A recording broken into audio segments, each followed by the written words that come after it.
आदेश। जय महाकाल। रोज सुबह अपने घर के मंदिर में भगवान के सामने तांबे या पीतल के लोटे में साफ जल भरकर रखना हमारी सनातन परंपरा का बहुत ही पवित्र नियम है। लेकिन 90% लोग अनजाने में एक बहुत बड़ी गलती कर बैठते हैं। वे उस रखे हुए जल का सही प्रयोग नहीं करते। कुछ लोग अगले दिन उस जल को बिना सोचे समझे नाली में बहा देते हैं, तो कुछ लोग तो हफ्ते भर उसी लोटे का पानी पड़ा रहने देते हैं। लोग सोचते हैं कि जल रखना केवल एक औपचारिक पूजा की रस्म है, लेकिन शास्त्रों और सनातन तंत्र का एक बहुत ही कड़ा और जागृत नियम कहता है कि मंदिर में रखा जल कोई साधारण पानी नहीं, बल्कि साक्षात आपके घर की बरकत और प्राण ऊर्जा का स्टोरेज होता है।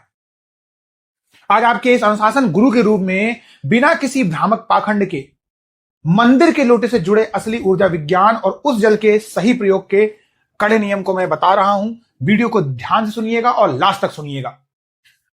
सबसे पहली गलती, मंदिर के जल पात्र को रोज ना बदलना और उसमें पुराना बासी पानी पड़ा रहने देना, जिससे उसमें मलिनता यानी गंदगी बदबू आ जाती है। दूसरी गलती, अगले दिन उस अभिमंत्रित जल को वॉश बेसिन या नाली में बहा देना, जिससे भयंकर देव दोष और ऊर्जा का क्षरण होता है। तीसरी गलती, जल पात्र को बिना ढके खुला छोड़ देना, जिससे वायुमंडल की अशुद्ध तरंगे उसमें समा जाती हैं।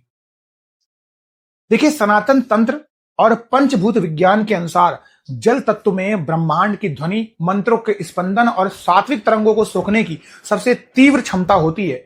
जब आप रोज मंदिर में दिया जलाते हैं, मंत्र जाप करते हैं या आरती करते हैं, तो उस जल पात्र में आपके इष्ट देव की सूक्ष्म कृपा और आपके जाप का तेज समा जाता है।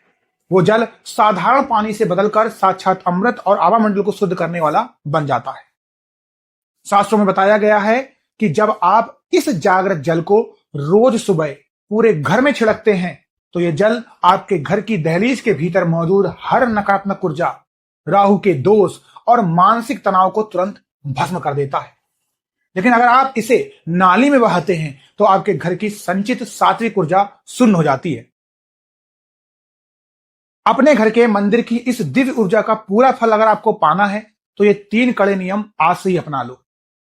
सबसे पहले, रोज सुबह पूजा के समय लोटे में ताजा साफ जल भरकर रखें और उसे किसी छोटे पात्र से ढक दें। दूसरा, अगले दिन पूजा करने से पहले उस जल को लें और तुलसी के पौधे में ससम्मान के साथ अर्पित करें या अपने परिवार के सदस्यों पर छिड़काव करें।